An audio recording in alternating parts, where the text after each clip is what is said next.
The dust was a constant companion in Havenwood, a fine ochre powder that coated everything in a uniform layer of despair. It settled on the rough-hewn wooden signs, the faded dresses of the women, and the tired faces of the men. But for 12-year-old Silas, it clung to his clothes and skin like a shroud. He sat on the porch of the general store, a lone figure in a world of bustling activity, his gaze fixed on the empty space where the old schoolhouse once stood. It had burned down 2 years ago, taking with it the last of his family, his parents, a couple of kind souls who had brought him to this town in the hope of a better life, only to succumb to the river sickness that swept through like a scythe. The townsfolk called it cholera, but Silas had his own name for it, the Lord's desertion. He had seen the way the sun beat down without mercy, the river turn a sickly brown, and the desperate prayers go unanswered. God, he reasoned, had packed up and left Havenwood for good.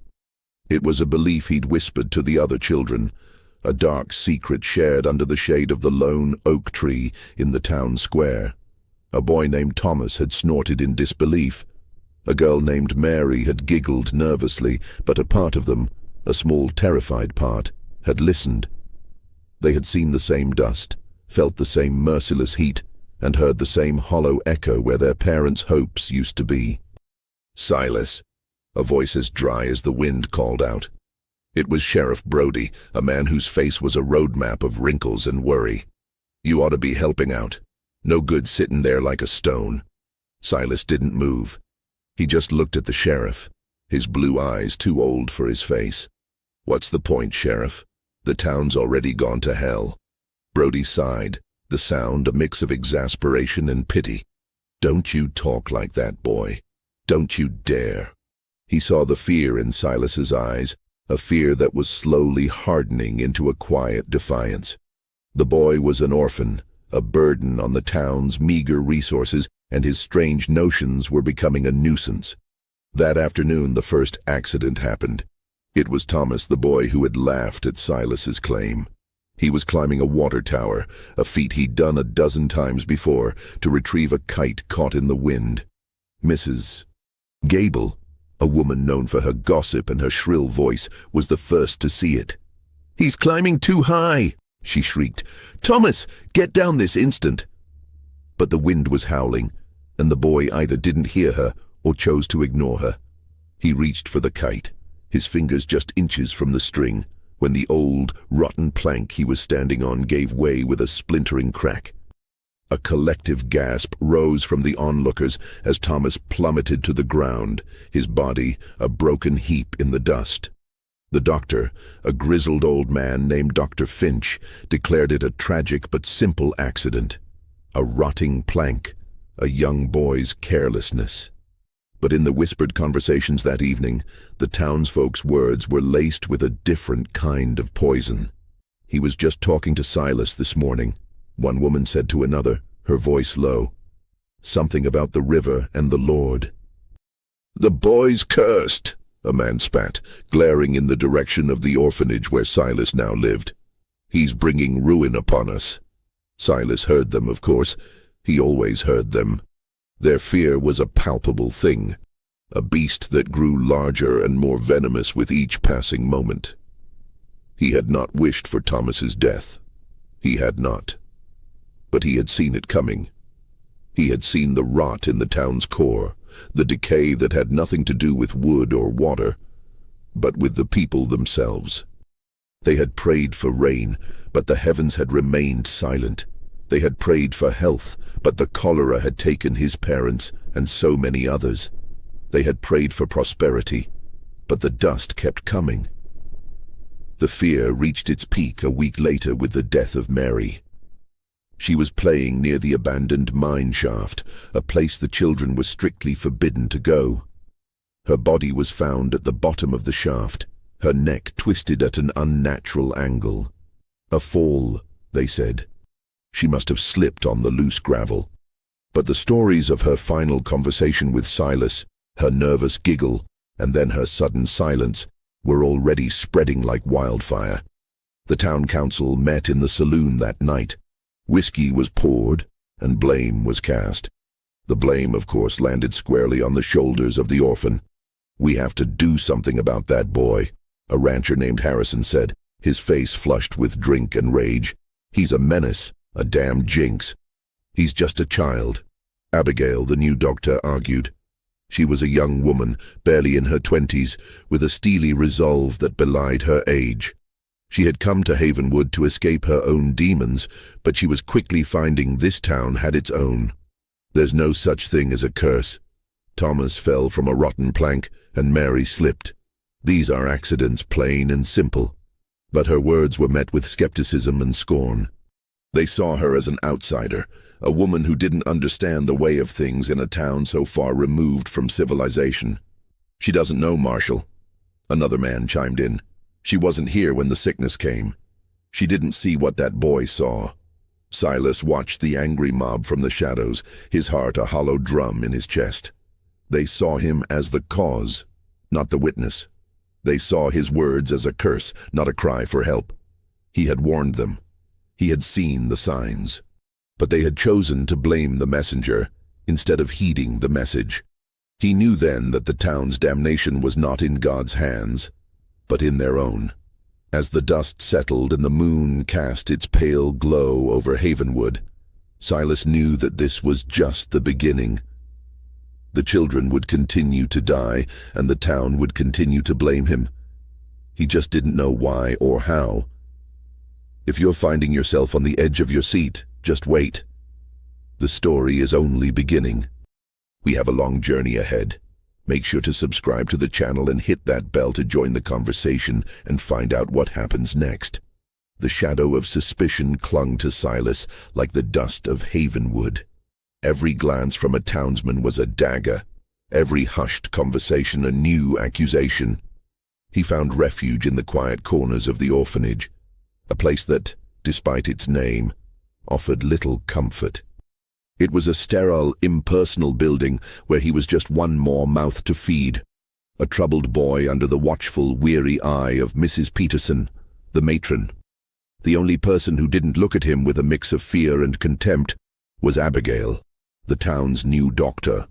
She was an anomaly in Havenwood, a woman of science in a place ruled by superstition. She had a sharp mind and an even sharper tongue, and she saw through the town's hysteria to the core of the problem. A series of tragic, yet seemingly unrelated, events. Abigail found Silas sitting alone by the river, skipping stones across the murky water. The sun was a merciless hammer, and the air was heavy with the smell of dry earth and decay. "They're saying you're the reason," she said, her voice soft but firm. She didn't beat around the bush. She never did. Silas didn't look up. "They're not wrong, are they? Thomas and Mary, they're gone now. You're not a curse, Silas. You're a child, a very sad, very lonely child, and you're being used as a scapegoat." She sat beside him, the rough fabric of her dress a stark contrast to the smooth, cool stone she rested her hand on. Thomas's fall was a terrible accident. The plank was rotten. Anyone could have fallen. And Mary's death. The ground around that shaft is unstable. The recent rains made it worse. Silas finally looked at her, his eyes filled with a desperate hope he was too afraid to show. "But the kids, they die after I talk to them." "Coincidence," Abigail said, but even as she said the word, a flicker of doubt crossed her face.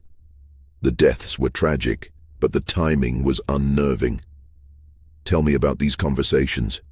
What do you talk about?" Silas shrugged.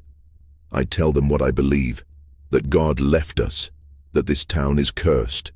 I see it, Doctor, in the dust, in the air, in their faces." Abigail listened, her scientific mind sifting through his words for a logical explanation. She saw a boy grappling with grief, trying to make sense of a senseless world. He wasn't a prophet. He was a child trying to find a reason for his parents' deaths, a reason to explain the relentless hardship of their lives. But the accidents continued, each one more baffling than the last. A boy named Peter, known for his love of the town's small menagerie of animals, was found dead in the barn, his neck broken. The official ruling was that he was kicked by a skittish horse, but the horse was docile, the oldest and gentlest in the stable, and there were no hoof marks on the boy's body. The town's whispers grew to a roar. The fear had curdled into a tangible thing, a thick miasma that hung in the air. People pulled their children inside at sundown, locked their doors, and avoided Silas as if he were a leper. The next victim was a girl named Lily, who was helping her mother in the kitchen. She was a quiet, shy child who rarely spoke, but she had been seen talking to Silas a few days prior, listening with wide, scared eyes. Her mother was preparing a meal, a simple stew simmering on the stove, when Lily reached for a ladle. The hot pot slipped from its hook, spilling its scalding contents all over her. She died a few hours later, her skin blistered and raw. The townspeople shook their heads, speaking in hushed tones about fate and divine retribution. But Abigail, examining the scene, found something odd. The hook was secured tightly to the wall, and the pot, though hot, was not so heavy as to slip from a child's grasp. Something had to have dislodged it, a force that was not an accident. She sought out Silas again, finding him in the dusty, neglected library, a place he loved for its silence and its smell of old paper and history. "Silas," she said, her voice urgent. "Tell me about Peter. What did you talk about?" "The animals," he said, his voice a whisper. He was talking about how they were all so sad. He said the goats were crying. Abigail's brow furrowed. "Crying? Goats don't cry." "I know," Silas said, looking at her with those old, sad eyes. "But he said they did." He said they were all sad because the town was dying. Abigail felt a chill that had nothing to do with the cool air of the library. It was a different kind of cold, a realization that the deaths, while seemingly random, had a chilling through line. They weren't just accidents. They were staged. They were meticulously planned. And they were connected not by Silas's words, but by the emotional turmoil he stirred up in the other children. He wasn't the curse. He was the catalyst. He was pointing out the rot, and someone was using that rot to their advantage. The real monster wasn't a supernatural entity.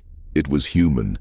It was someone who lived among them, someone who saw the town's fear and the children's innocence as a twisted opportunity. But who? And why? Abigail knew she couldn't rely on the town's help. They were blinded by fear and superstition.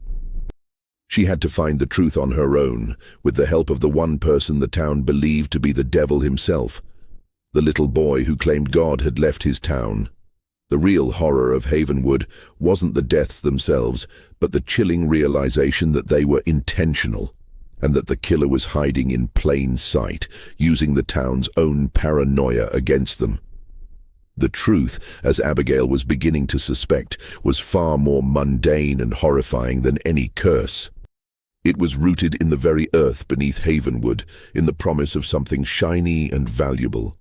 She spent her days poring over old town records, maps, and land deeds, her mind racing with 100 theories, each more plausible and sinister than the last. She found an old survey map, yellowed with age, that showed the town and the surrounding lands. And there, scrawled in faint pencil, was a single, telling word: unstable.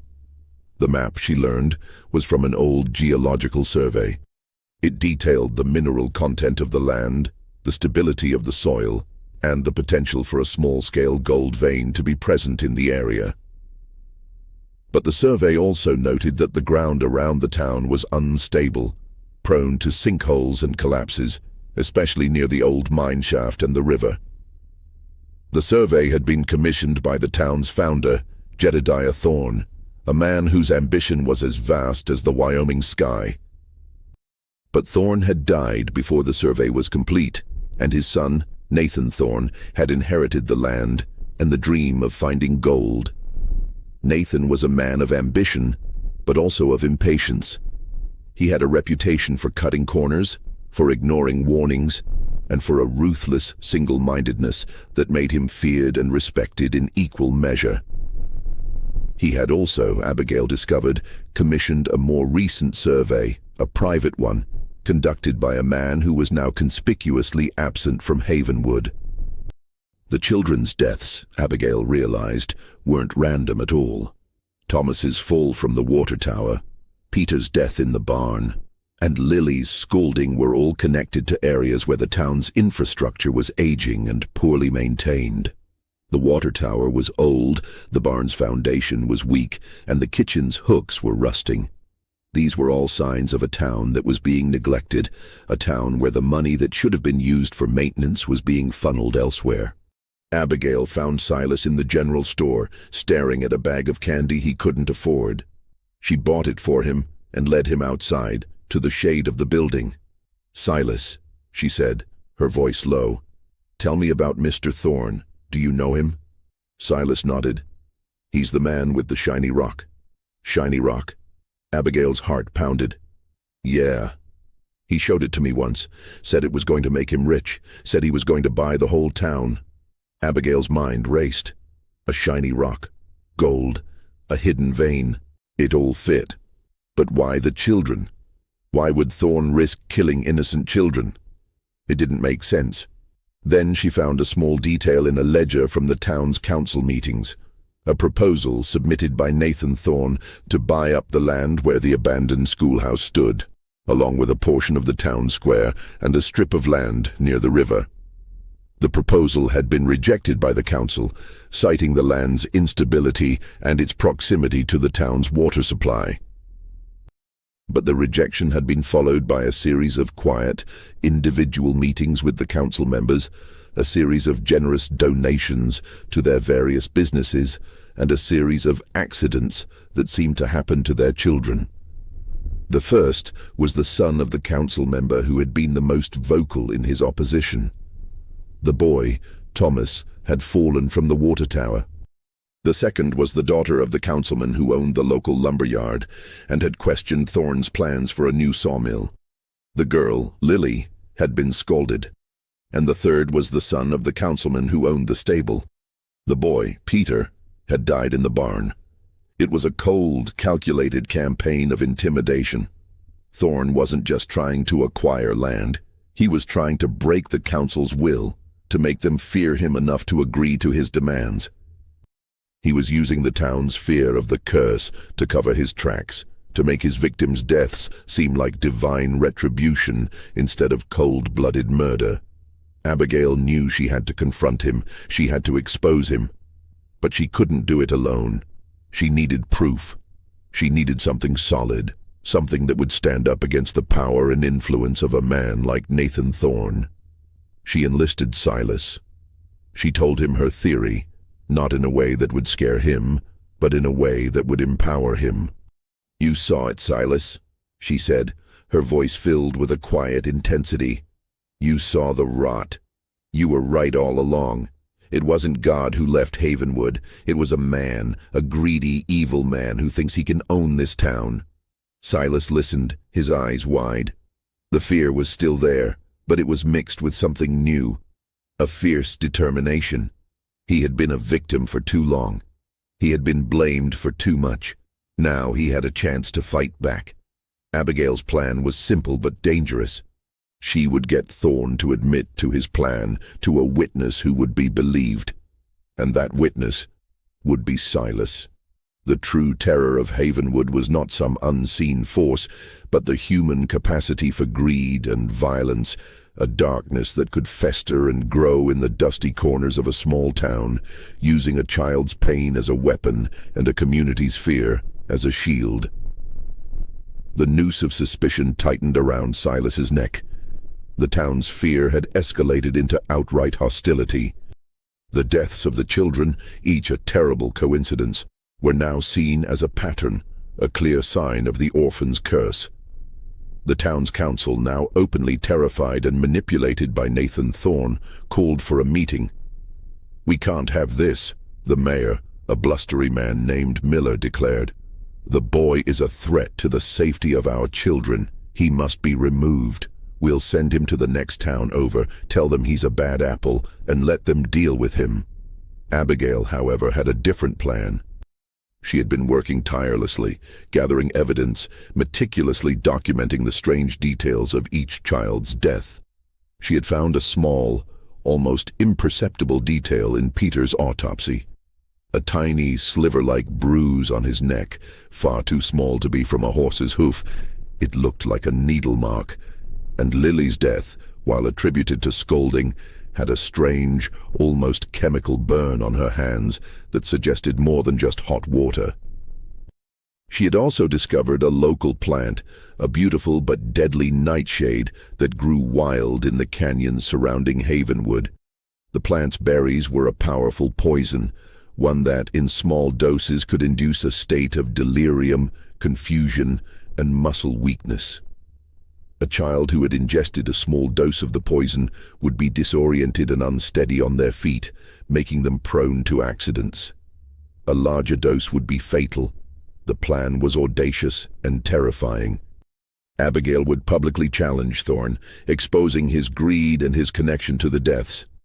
She would use the subtle poisonings as her proof, pointing out the strange injuries and the odd behavior of the children before their deaths. She knew she was putting a target on her back, but she was a woman of science, and she would not stand by while a monster preyed on the innocent. Silas, for his part, was a willing accomplice. The fear that had been his constant companion had transformed into a cold, hard resolve. He had nothing left to lose. He had already lost his family, his home, and his innocence. But he could help save the town, could help expose the man who had used his grief as a weapon. The confrontation took place at the town hall, a dilapidated building with a creaking floor and a leaking roof. The air was thick with tension, with the smell of unwashed bodies and fear. Nathan Thorne stood at the front of the room, his face a mask of calm confidence. He was a man who had everything to lose, but he was a master of his own deception. Abigail stepped forward, her voice clear and strong. "Friends, neighbors," she began, her gaze sweeping over the crowd. "I know you're afraid. I know you want to blame someone. And you've all been led to believe that the blame lies with a child." She pointed a steady finger at Silas, who stood beside her, his small frame a beacon of defiance. "But you're all wrong. The true culprit is not a child's words, but a man's greed."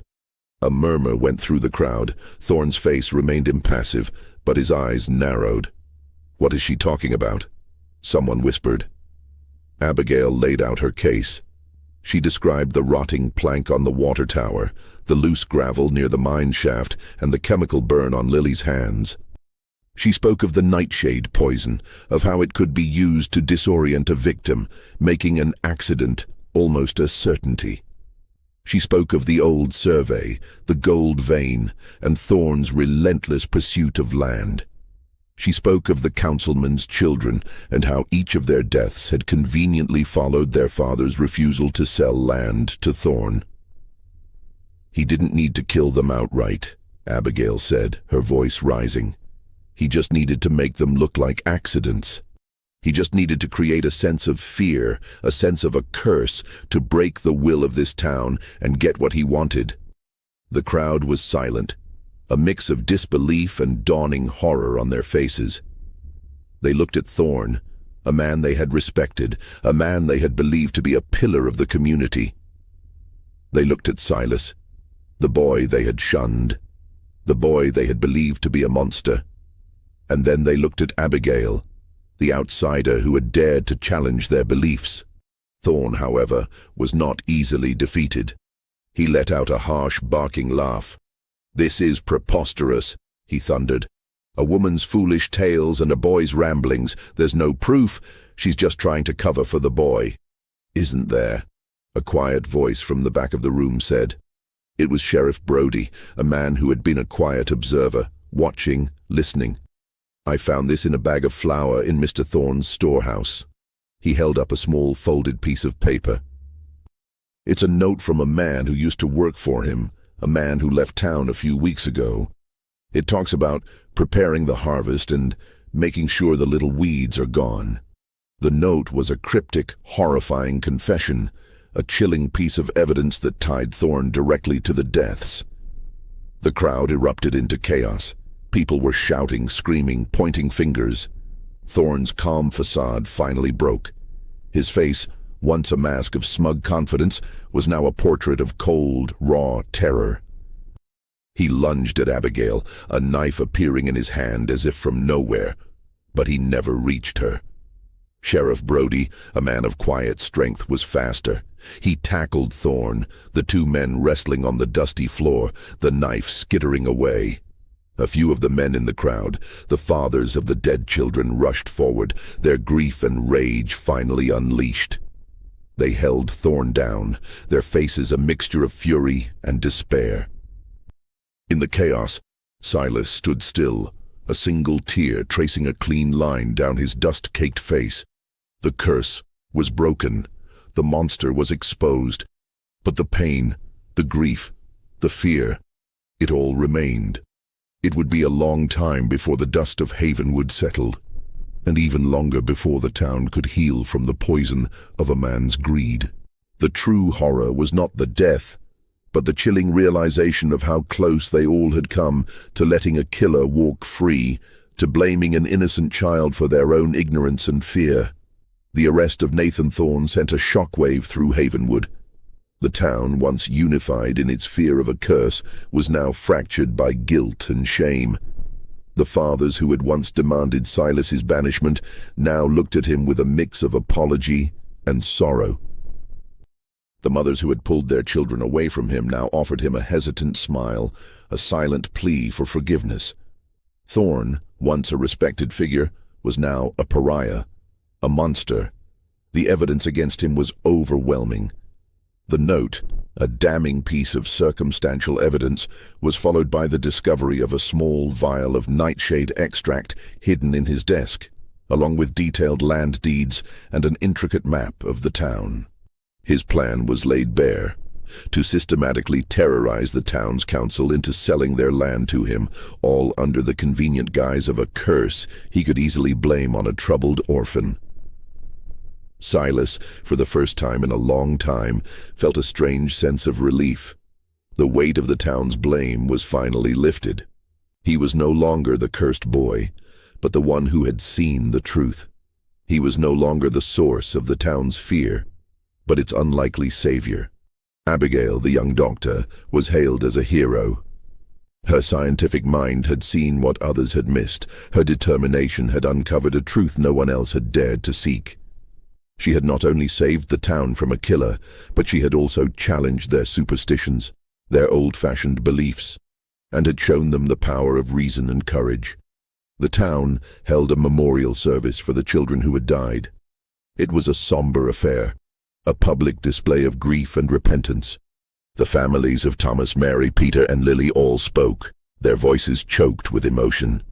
They spoke not of a curse, but of a monstrous man and a town's blind fear. They spoke of the boy they had shunned, the boy who had seen the truth all along. They spoke of the doctor who had risked everything to save them. After the service, Sheriff Brody approached Silas. He knelt down, so he was eye level with the boy. "Silas," he said, his voice rough with emotion. I'm sorry. We were all wrong. We let our fear cloud our judgment." Silas just looked at him, his blue eyes still too old for his face. He didn't say anything, but he didn't have to. The silence was more powerful than any words. It was a testament to the pain he had endured, the isolation he had been forced to live with. The town, in a desperate attempt to atone for its mistakes, offered Silas a place to live. The mayor and the councilman offered him a home, a chance to be a part of their families. But Silas, still guarded, still wary, politely refused. He didn't want charity. He didn't want to be a reminder of their shame. He wanted to live on his own terms. He chose to stay at the orphanage for now. It was the only place he had ever known a semblance of stability. But now it was different. The other children, who had once been afraid of him, now looked at him with a newfound respect. They no longer saw him as an outcast. They saw him as the boy who had saved them. Abigail, however, stayed close. She saw the deep-seated trauma that still lingered in his eyes. She saw the scars that went deeper than any physical wound. She knew that healing would be a long, difficult process. She began to spend her evenings at the orphanage, reading to the children, teaching them about science, about logic, about the difference between a real monster and a fear born of superstition. She was trying to build a new Havenwood, a town built on reason and compassion, not on fear and blame. The town began to change, slowly but surely. They repaired the water tower, the old mine shaft was sealed, and the town hall was fixed. They were trying to mend the physical scars of the past, hoping that by doing so, they could also heal the emotional ones. The real terror of the story was not a curse or a ghost, but the terrifying reality of what human greed and fear could do to a community. It was the realization that the most dangerous monsters are not the ones that lurk in the shadows, but the ones that walk among us, hiding in plain sight, using our own weaknesses against us. The story of Havenwood was a cautionary tale, a grim reminder that we must always be vigilant, always be willing to question our fears, and always be willing to look for the truth, no matter how uncomfortable it may be. The sun, once a harbinger of relentless heat and suffocating dust, now cast a different light on Havenwood. It illuminated the new repaired structures, the freshly painted signs, and the faces of a community trying to rebuild. But even as the town took its first tentative steps toward healing, a lingering chill remained. It was a subtle, a quiet disquiet that settled in the hearts of the townsfolk, a constant reminder of the darkness they had narrowly escaped. Silas, too, was changed. He was no longer a silent, sullen boy. He was still quiet, but his silence was no longer born of fear. It was a quiet strength, a thoughtful reserve. He had become a figure of respect, an almost mythical figure in the town's lore. The other children would often seek him out, not out of fear, but out of a desperate need to hear his stories, to learn from his peculiar wisdom. He would tell them of the dangers of blind faith, of the importance of looking for the truth beneath the surface, of the monster who had almost destroyed them all. Abigail, now a trusted and beloved figure in the community, had taken it upon herself to not only heal the town's physical wounds, but also its emotional ones. She started a small library in her office, filling it with books on science, nature, and medicine. She would read to the children in the evenings, teaching them about the natural world, about the plants and animals that lived in the canyons, and about the human body. She was a beacon of knowledge in a town that had been ruled by superstition for so long. The town's council, now humbled and wiser, sought Abigail's advice on every new project.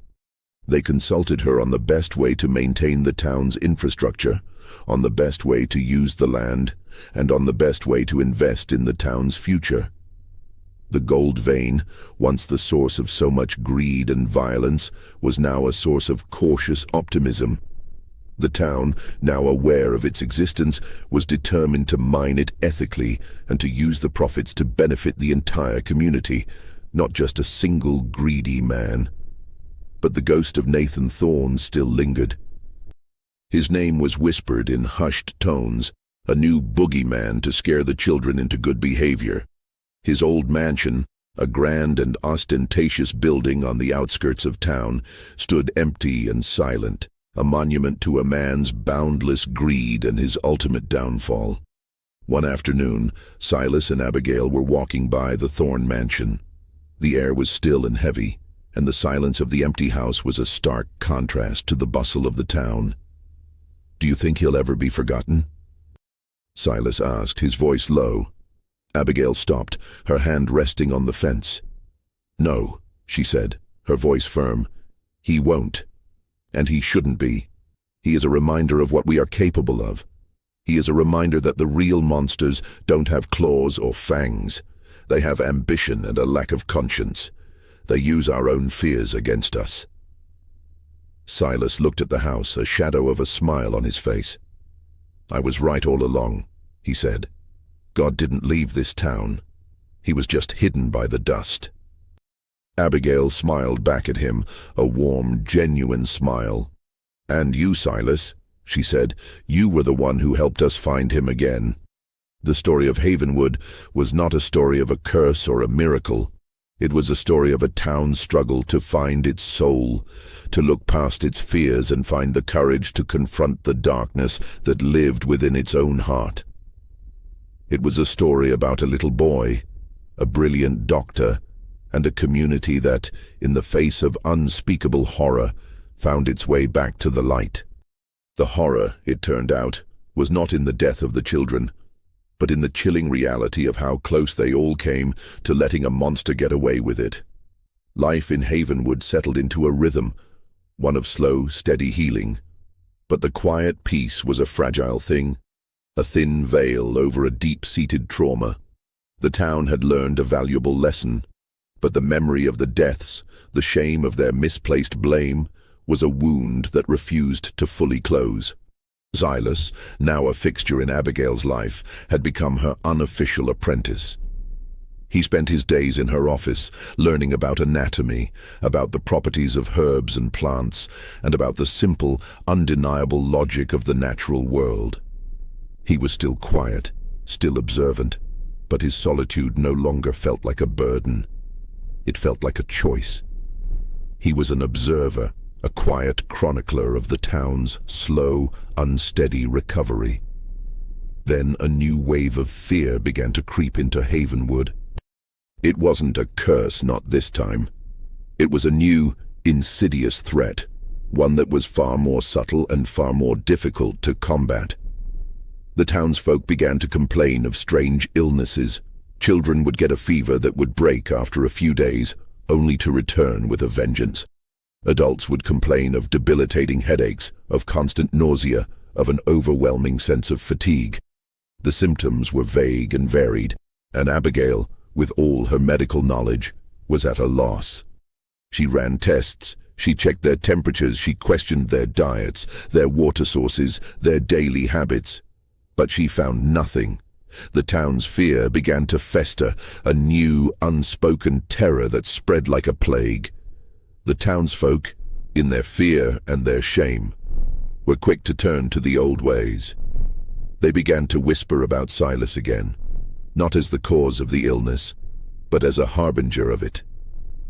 "He saw it coming last time," a woman whispered to another in the general store. "He said God left us. Maybe he knows something about this too." Silas, in his quiet way, was paying attention. He noticed the same patterns he had seen before, the same eerie coincidences. The children who got sick were all from the same families, the same groups of people. They were the children of the families who had the most to gain from the new prosperity. The children of the families who had invested heavily in the new ethical gold mine. Abigail, too, was beginning to see a pattern. She noticed a strange, almost imperceptible rash on the hands of the sick children, a rash that looked like it had come from something they were handling. She asked the children what they had been doing, what they had been playing with. The answer was always the same. They had been playing with the new, shiny gold coins from the mine. The truth, when it came, was a cold slap in the face. It was a new kind of terror, a new kind of poison. The gold from the mine, the very thing that was supposed to save the town, was contaminated. It was laced with a tiny amount of mercury, a deadly, silent killer. The town's newfound prosperity was literally poisoning them, slowly and insidiously. Abigail knew she had to act fast. She had to expose the truth, no matter how much it cost the town, no matter how much it shattered their newfound hopes. She had to tell them that the gold that was supposed to be their salvation was in fact their damnation. Silas, his eyes filled with a familiar sadness, looked at her. "They won't believe you," he said. "They won't want to. They'll just want to believe in the curse again." He was right. The town had a choice to make. They could accept the terrifying truth and face the financial ruin that would come with it.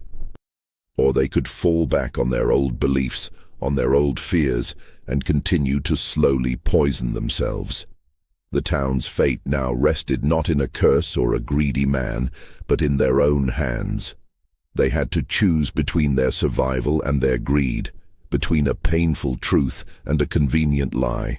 The real horror of Havenwood was not the initial terror, but the chilling realization that the town was caught in a cycle of self-destruction, a cycle that could only be broken by a painful and brave choice. If you're on the edge of your seat, just wait.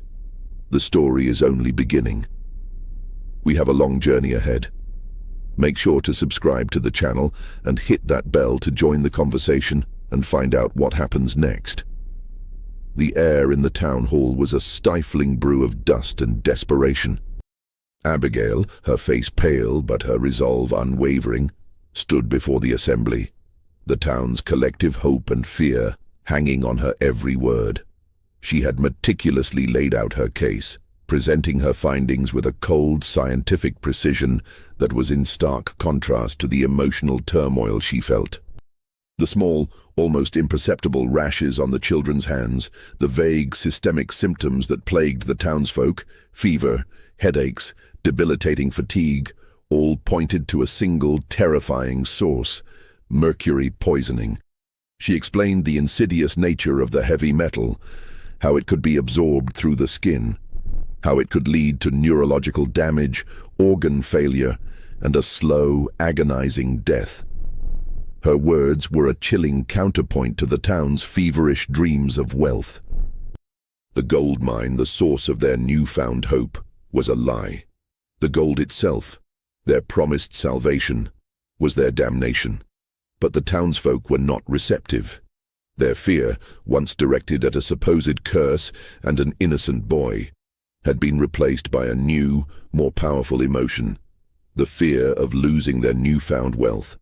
The promise of prosperity, a future free from hardship and poverty, was a drug, and they were addicted. They had suffered, they had endured, and now they were finally going to be rewarded. They were not going to let a young doctor with her crazy theories take that away from them.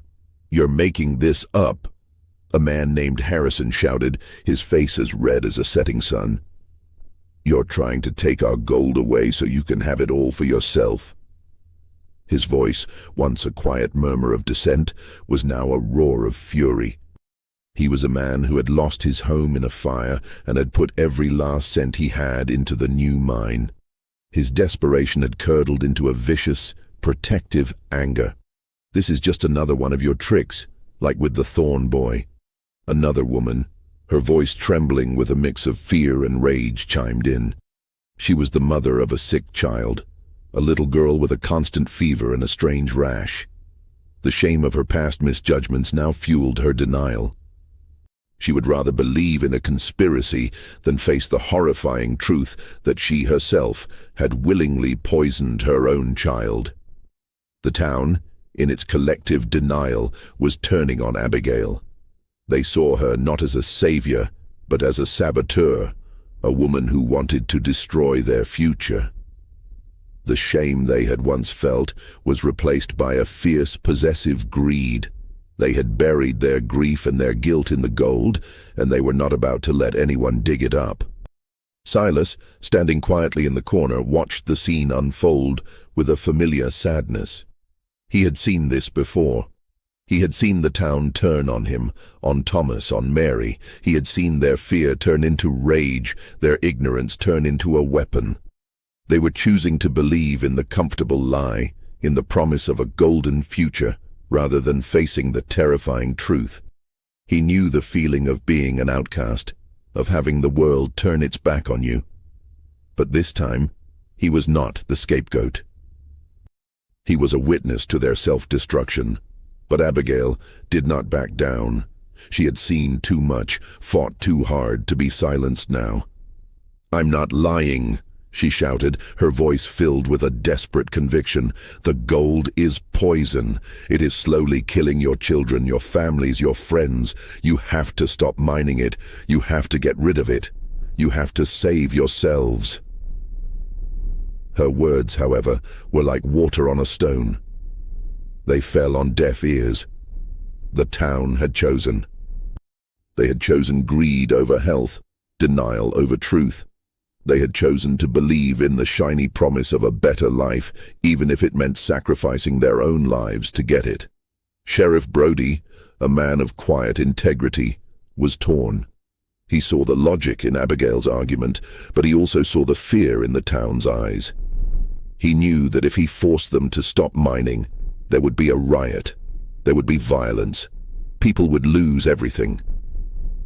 "We need proof, Doctor," he said, his voice a low, weary tone. Solid, undeniable proof. Something they can't deny.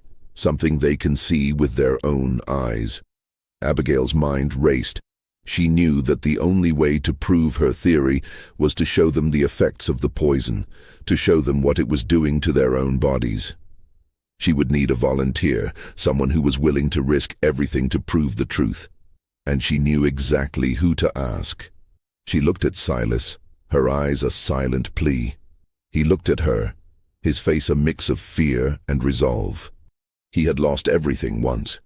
He had been blamed for everything, but now he had a chance to save the town, a chance to prove that they were not cursed, but simply human. The plan was simple and terrifying. They would take a piece of the contaminated gold, and they would test it. They would take a small amount of the mercury, and they would show the town what it could do. They would show them the rash, the fever, the headaches. They would show them the poison, not in a bottle, but in a living, breathing person. The horror of the situation was not in the poison itself, but in the chilling reality that the town, in its desperate pursuit of a better life, had willingly poisoned themselves. They had chosen to ignore the warning signs, to deny the truth, and to blame the messenger. The town's future, once so bright with the promise of gold, was now a race against time, a desperate struggle to save themselves from their own self-inflicted wounds. The air in Havenwood was thick with a suffocating tension, a palpable mixture of desperation and defiance.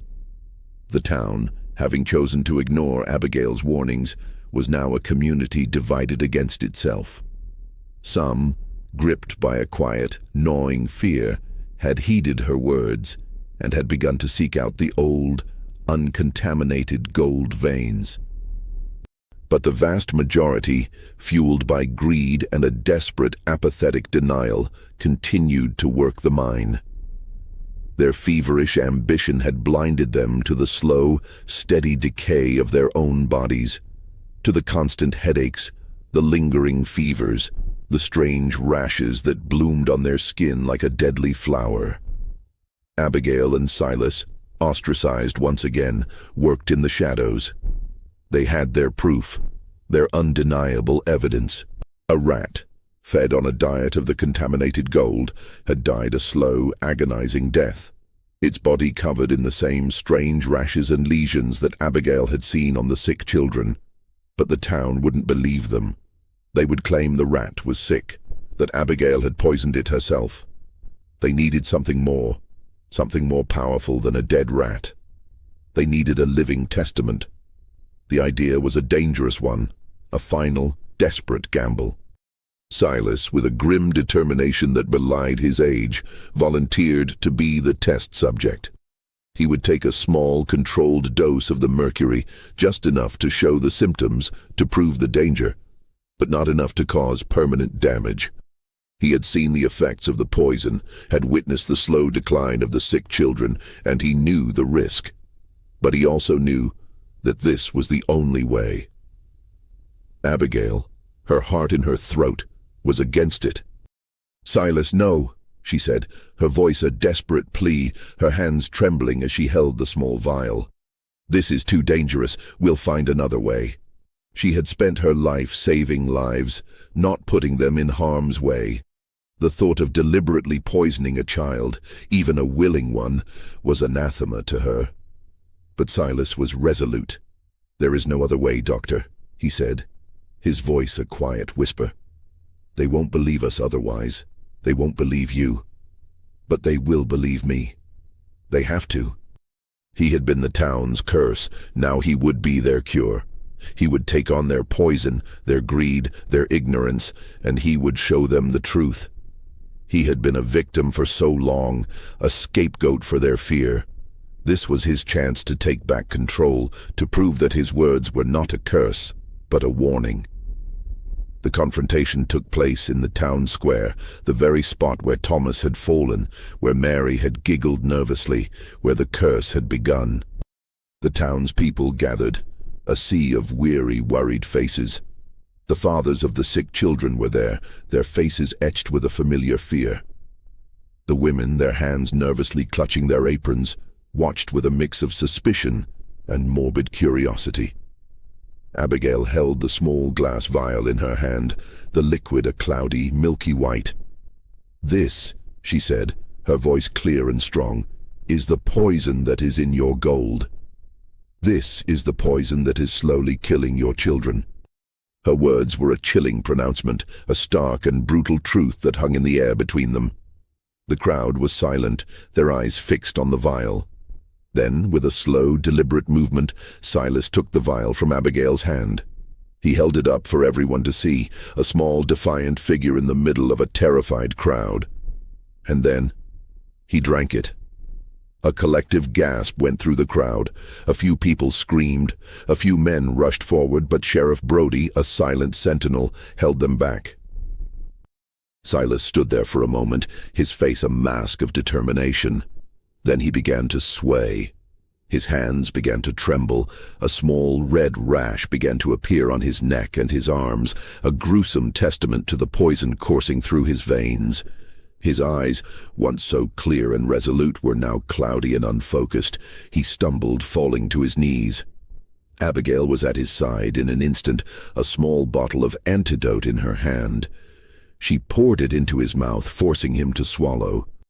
She had a plan, a meticulously calculated risk. But in that moment, as she looked at the young boy who had risked everything to save them, she felt a wave of fear and regret that almost broke her. She had asked a child to poison himself, to become a symbol of their shame and their greed. The weight of that decision was a heavy, suffocating burden. The town, however, was in a state of shock. They had seen it with their own eyes. They had seen the poison, the same strange symptoms, the same terrifying truth. They had seen a boy, the very same boy they had once blamed for a curse, willingly poison himself to prove a point. They had seen his pain, his sacrifice, and their denial. Their greed, their ignorance, was finally shattered. The town's leaders, the fathers, the miners, all looked at each other, their faces a mix of shame and horror. They had been so close, so very close to destroying themselves, to sacrificing their own children for the promise of a better life. The horror of the story was not in the poison, but in the chilling reality of how easily we can be blinded by our own desires, how easily we can fall prey to a convenient lie, and how much a single child had to sacrifice to save a town that had once rejected him. The day Silas drank the poison became a new kind of holiday in Havenwood. It was a day of solemn remembrance, a day of quiet celebration. The town, finally awakened from its greed-fueled stupor, had to face a grim reality. They had been slowly poisoning themselves, their children, and their future. The gold mine, the source of their newfound hope, was shut down. The gold coins, a symbol of their prosperity, were collected and buried in a deep, sealed vault, a monument to a town's blind ambition. The aftermath was a period of painful but necessary atonement. The town's people, humbled by Silas's sacrifice and ashamed of their own actions, rallied together. They began to dismantle the physical and metaphorical structures of their greed. They tore down the new, half-built buildings that had been funded by the contaminated gold. They began to invest in the things that truly mattered: clean water, safe homes, and a strong, united community. They were building a new Havenwood, one built on a foundation of honest labor and a renewed sense of purpose. Silas, for his part, slowly recovered. The antidote had worked, but the experience had left him with a deep, lingering fatigue. He was no longer just the boy who had seen the truth. He was the boy who had embodied it, who had taken the town's poison into his own body to save them from themselves. He was a living, breathing testament to the power of truth and the devastating consequences of denial. He was a symbol of their shame and their redemption. He was a hero, but not in the way they had once imagined. He was a hero of a quiet, profound kind, one who had sacrificed a part of himself to save them from themselves. Abigail, now the unquestioned moral and intellectual leader of the town, was busy with the task of rebuilding. She organized the town's medical records, created a public health campaign, and worked with the town's council to develop a new, sustainable plan for the town's future. The town's economy, once based on the fool's gold of a contaminated mine, was now built on a foundation of honest labor and a renewed sense of community. The town's people had to learn to trust each other again, to work together, to rely on each other. It was a slow, painful process, but it was a necessary one. The final scene of the story takes place a year later. The dust of Havenwood still blows, but it feels different now. It feels like a part of the landscape, not a constant shroud of despair. The town, though poorer in wealth, is richer in spirit. The children play in the streets, their laughter echoing through the town, a sound that had been silenced for so long. The adults work side by side, their faces etched with a quiet sense of purpose. They are a community of survivors, of people who have been to the edge of the abyss and have found their way back. Silas, no longer a lone figure, sits on the porch of the general store, not as an outcast, but as a respected member of the community. He is not a child of a curse, but a child of a town that has chosen to heal. Abigail sits beside him, a comfortable silence settling between them. They look out at the town, at the life that is slowly, steadily returning. "They're not blaming me anymore," Silas says, his voice a soft, quiet thing. Abigail smiles, a small, tired smile. "No," she says, "they're not. They've learned their lesson. The real curse wasn't a child's words. It was their own fear. It was their own greed." The story of Havenwood was a story of a town's struggle to find its soul. It was a story of a young boy's quiet courage, a young doctor's unwavering conviction, and a community's slow, painful journey from denial to acceptance. It was a story that proved that the most terrifying monsters are not the ones we invent, but the ones we create. The real horror was not in the death of the children, but in the chilling reality of how easily we can be blinded by our own desires, how easily we can fall prey to a convenient lie, and how much a single child had to sacrifice to save a town that had once rejected him. And so, the sun set on a different Havenwood, a town that was finally learning to live, to heal, and to face its own demons, one painful truth at a time.